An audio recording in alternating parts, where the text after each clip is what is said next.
Okay, folks, check it out. I got my boy Kelly Hunter. You guys might know him as the what is that? The King of Foods. King of Food. The King of Food. Listen, he back here out here, you know, in Las Vegas. Listen, coming all the way back from what? Charlotte, North Carolina. Queen City. Right. I'm gonna say this right now. You guys have seen that thumbnail, so you know what we doing. We doing them dino ribs, right? We're gonna explain this, give you guys the process, but there's two things that we're gonna do that's gonna be a little bit different, right? We're gonna use these as binders, and these are his products.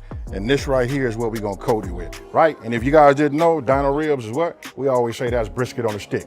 Let's get it. Okay, folks, so listen, the first thing we're gonna do is I'm gonna come over here, I'm gonna be using my RecTech grill, right? Listen, this is the pellet grill. I'll show you guys the pellets and you know exactly, what blend I'm using. But first thing I wanna do is I wanna power it up. It's already set for 250 degrees. That's great. Remember, 250 degrees. We're gonna put some time on it.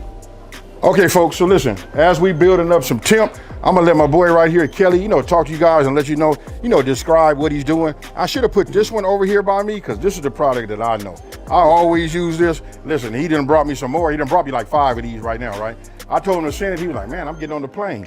I was like, okay, save yourself some dollars. You know what I'm saying? But this is what I know. I know he's gonna be using this. Listen, I'm not finna over talk you, bro. You talk to him and let him know what we doing. Yes, indeed. So the Texas seasoning is going to be the star of the show. The star of the show, man. I mean, kosher salt, coarse black pepper, hickory smoked salt, smoked black pepper, granulated garlic, and a tiny splash of whiskey, brown sugar, dark brown sugar. What it's doing is going to save you time in the cabinet and try to figure things out. I got to figure it out all for you. Put that on those, what we call them? Oh, we call these, hey, so the real thing is I always say, this is brisket on the stick. Brisket on the stick. Brisket with a handle, brisket with a stick, whatever you want to call it. This right here is going to be fire. Check it out.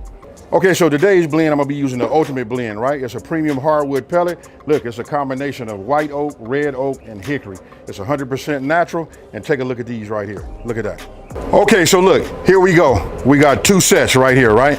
These are plate ribs, 3 bone. 1, 2, 3. Big bone, medium bone. Sometimes it's like a real small one like that one there. You guys can see it over here. And then this one right here got 3 of about the same, right? 1, 2, 3. This is what you want to have. It's really not no whole lot of trimming that you do when you're doing beef ribs. So I'm gonna go ahead and I'm gonna show you. You see this piece right here? We call that like the silver skin. Let me just see if I can't just get this up. You know what I mean? This stuff right here kind of like just being a little nasty. You know what I mean? And then I'm looking at his content of pepper and I'm thinking like, oh man, this right here gonna be fire. Now, show him that, talk to him. Yeah, again, that Texas seasoning, this is all you're gonna need right here, sir, to put on either, I don't care if it's doing beef ribs, I don't care if it's steak, brisket, burgers, you name it, this is all you need in your life right here. Yes, sir, we're gonna have a good old time in a minute. Let me ask you this, man. How does somebody from Charlotte, North Carolina end up making a Western, like a Texan style brisket? A Southwest, just being a foodie, man. Just being a foodie from the Southwest to the Midwest to the South to the Northeast, you name it. International. I'm just a foodie and I study food. And right now, Texas, I've always had respect for their barbecue scene. And I definitely wanted to contribute. I wanted to make a seasoning, named Texas because what a better name.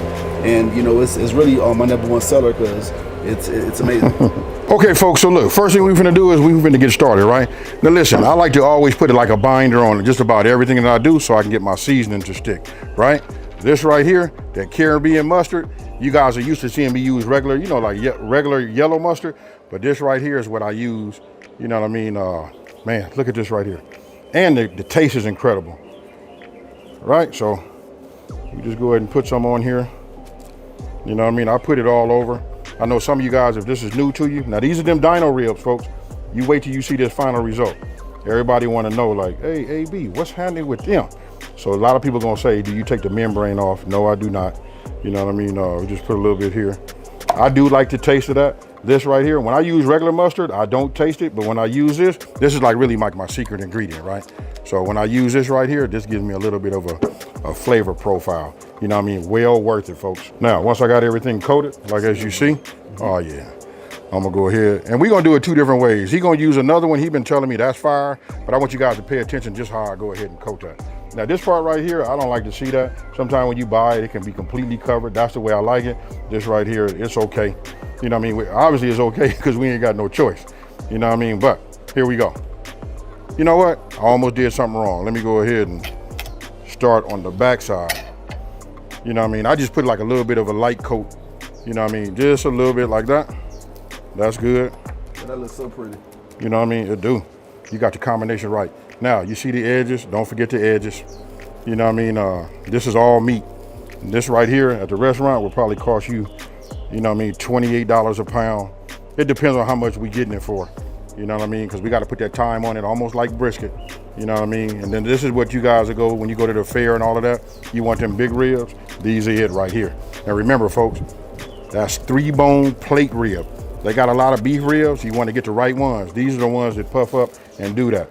So if you watch the Flintstones, this is it right here. All right, AB, now let me ask you this, man. What smells better, man? The Caribbean mustard or that Texas seasoning as far as that aroma? I don't know. You know what? I'm partial to both. And seeing how they once you put that on there as a binder and then add this through, it's just, hey, it smells right. You know what I mean? Hey, I don't know. I'm trying to see what you finna do with that right there, but go ahead. Man, this Midwest Cowboy is sweet, sticky, and smoky. It's a great binder. This called Midwest. Is really a Southwest salsa verde, man. The notes that you're gonna taste will be molasses, brown sugar with the hint of smokiness, but watch this part, it's sticky. So it's also a great binder, definitely for beef, whether you wanna do some, again, like I mentioned, some burgers, some beef ribs, you name it, but I'm gonna give this a quick bath on both sides.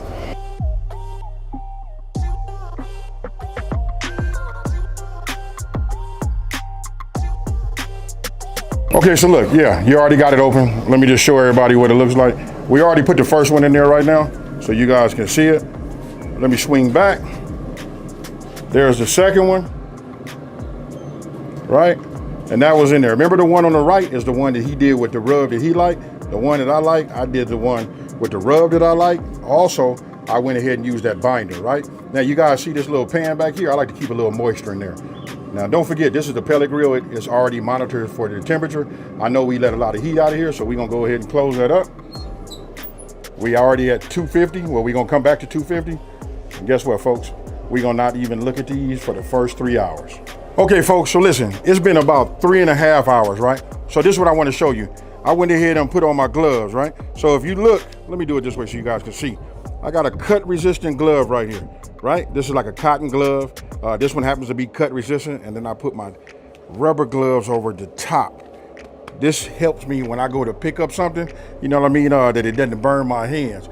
If you guys want to know how everybody be doing that, we all got some kind of insulated glove, but this is like the cheap man's, poor man's, insulated glove. Okay, folks, so look, I got Kelly right here, right? So look, I'm gonna quit calling him Kelly because I always call him Hunter. So listen, we finna open it up. Let's take a look at it and see what it look like right off the back, right? So let me come on in here. Let's look at these. And before I move these, I just want to show you. If you look at that, look at how they swell up like that, and then look at the pullback. Right? Look at that right there. Now, I want you guys to pay attention because you saw that I went ahead and put my gloves on. And before I have them spritz, which I'm gonna explain all that to you, let me come back in here. Before I have them do that, I just want you guys to take a look and go ahead and just spray like the edge, right? Just the edge. We don't want to put nothing on the top. We're gonna let the Rec Tech build up his temperature back. Once we get back to 250, I'm finna set another timer for about another 1.5 hours. See you then. Okay, folks, so look, you gotta get yourself one of these meat thermometers, right? Hope you guys can see that right there. Listen, this is my meat thermometer. This is how I know where I'm at in the cooking process. Okay, so look, what you want to do is, this is where the InstaRead comes in, right? You want to have a meat thermometer, because listen, we want to check the temperature that's on the inside. As you can see, look, that's at 185. That's a little bit higher than I like. I like about 175, but I can tell you when I probe it and, get the temps, it just goes in like butter. But I know we got a long ways to go, so it should look like that. Now we're gonna go ahead and get to the wrapping part. Now this part right here is like real crucial, right? So what you gotta do is you wanna wrap it. Notice how I bring it over the top, then I kind of like just tuck it up a little bit. I wanna get it nice and tight because what we wanna do is make it as hot as possible on the inside. All of that marbleization that's inside of those beef ribs, listen, we wanna just render that down. And that's what gives it, once that's going, and that right there gives it that flavor, folks. Then we just back on the, grill, same temperature, you know what I mean? I don't want to give you guys a time because all meat is different, right? Meat thermometer, and let's just keep probing it. We want to go to about 202, 203 in all places, and then boom. All right, you guys, listen, it done gotten late. You know what I mean? The sun has already set. So you guys are probably gonna ask like, hey, how long was that? We really don't do that. It's all in this right here. Remember, we checked it, we wrapped it. We wanted to just push through with any type of stall that it had. And we want to take this and let it go to about 202 degrees. So if you guys pay attention, look right here. I don't know if you guys can see that, but you see a bunch of holes. That's where I've been probing it, you know, just checking it. It had got up to 202 degrees, you know, and that's when we pulled it out. We brought it in inside. And right now we're gonna let it rest. I'm gonna let it rest for I'm gonna say about like 40 minutes, you know what I mean? And after that, then we finna open this up, cut it, and you know, take some pictures of it, make it a star. You know it's already a star because y'all already seen that thumbnail. Hey, so with that being said, let it rest. All right, so look, go ahead and put that one over there. And now I'm gonna take this one here and open this one up. We're gonna get all that goodness. Man, it look good. Oh yeah, it smells good too though. Man. Oh, that's fun. Oh, look at that right there, folks. You see that right there? Let me roll this down. But you see that? Whew. Man, this looks amazing right here. My gosh, I know y'all want to jump through that. Hey, you know what, man? Bring it a little closer, man. Show them what that is right here. Yeah, dog. Dino ribs, look man. At that right there. Let me go. I went the wrong way with it, but look at that right there, folks. All right, go ahead and put that back right over there. Look, let's go ahead and make some room. You know, I think we're gonna do, we finna cut it and give them a real show. We about to get down. All right, you guys, look, now you guys get a chance to see what they look like. You know what I mean? After they rest, haven't quite cut them yet. You guys can see that, but look at that. Nice bark on there, everything nice and set. Okay, folks, so obviously I got myself a slicer. I'll put it right here. This is my own brand of, you know, slicer right here. This is a 12-inch. Look at that right there. Smoking and grilling with AB. You're gonna need to get yourself one of these because listen, throughout the summer, we're gonna go ahead and, you know, use a lot of slicing. We do a lot of slicing. You can just see how clean this is, cooked all the way through. You know what I mean, just releases that bone. I'll just save it right there. Now, I'm gonna go ahead and give it a cut. Now, obviously, you know, when you're cutting ribs, you don't wanna hit the bone, right? So you know how I can see it here and I can see it there. So I'm gonna go ahead and take it just like this. Ooh, man, it cut like butter. Like butter. Like butter. You take it off like that, and then there you go. You guys get a chance to see it. This one right here is the grown man's rib. Yes, indeed. Look at that right there, folks.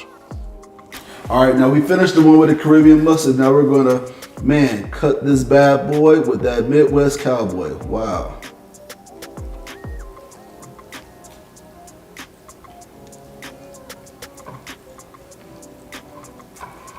Man, that thing cut like butter. Wow, wow, wow. Look at this sucker. That's money right there. Ooh-wee. That's him right there. Okay, fams. So listen, you seen the meat. You see how it comes out. You know what I mean? Just giving you guys a little bit of the technique on how to make them. You know, got to always clean up too. So what I'm going to do is now, it's time for us to get a piece. He been eating on it already. So he'll be able to tell you like it's good and all of that. But I'm going to go ahead and take this piece right here. Go ahead, man. Go ahead. You know what I mean? And I'm finna just, Yes, sir. Look at that right there. Tastes like butter. Look at that right there.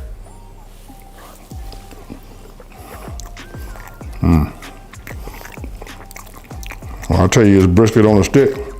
It might even be better than brisket. Okay, folks, so listen, showed you guys how we made them. You know what, in my opinion, I think the beef ribs could have been on a little longer, you know what I mean? Because you could like see inside of the meat, it had that little bit of unrendered fat, you know what I mean? That mean it could have just went a little longer. All the time when you go to right temperature, you know what I mean? It could have been the right temperature when I probed it there, but maybe somewhere else it wasn't. So I'm gonna say it probably could have took another 45 minutes. But don't trip, because now you got all of this beef meat right here. Listen, anytime you put it in a microwave and go ahead and you know, heat it up, it'll get it just right. It just might not look the exact same, but it'll be just right. And now I'm gonna go ahead and let him wrap it up. Don't forget, this is Kelly Hunter, King of Foods, representing Charlotte, North Carolina. I'm not finna over talk it. I'm gonna let him take it out. All right, man, just quick, man. That Texas seasoning, that's all we needed. That's all we put on those beef ribs. You know, as far as a binder, that Caribbean mustard, my man AB Love, and or Midwest Cowboy. Hey, you know, thank you. I had a good old time, man. Thank you for having me. Oh yeah, for sure, man. And then listen, as always, listen, anybody on the channel, you guys can see it right here. We put his information here. It'll be down in the description box and probably pin it in the #1 comment too. And with that being said, you know what? You know how I do, man. I'm gonna go ahead and wrap it up like this. If you're new, you know what to do. Like, subscribe, and tell. You know what? We out. Peace.